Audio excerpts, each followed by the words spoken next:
Frieske havens profiteren net optimaal van het transport door het water. Dit moet beter worden door geer te werken. In deze drege economische tijden is het zelfs noodzakelijk om elkaar op te zieken. De huidige algemene economie is van die aard dat je beter kan samenwerken zonder en niet elkaar de hut uit te vechten. Kijk, hier in Harlingen hebben we een prachtige haven. Er zijn een aantal kleinere binnenhavens die denken ook aan investeringen in havens. Maar 2 investeringen vlak naast elkaar is niet handig. Je kan beter samen 1 grotere investering doen als 2 kleine investeringen die niet levensvatbaar zijn. Zo'n 30 gemeenten met havens in het noorden van Nederland hebben haar naar aansluiten bij de saneerde IJsselmeer Alliantie. Doel is om het vrachtvervoer door het water nog beter te maken. De noordelijke regio is nog te versnipperen en dat belemmert de groei in de sector.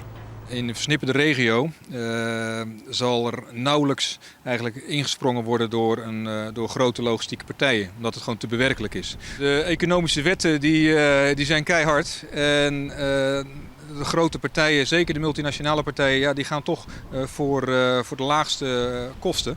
Transport door het water is nevens de provincie, die het initiatief nam had voor het geerwerkingsverband, een onderschatte tak van de economie. Per dag houden de skippen qua vracht 30.000 vrachtwagen van de dik. Ja, dan is dat hartstikke goed voor het milieu. Het is ook goed voor onze economie.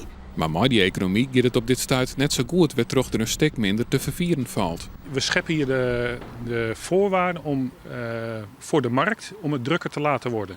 Of het feitelijk drukker wordt, dat weten we niet. Want dat hangt ook van de algemene economie af en de initiatieven vanuit de markt. Maar de voorwaarden om het drukker te laten worden, die worden gunstiger door deze alliantie.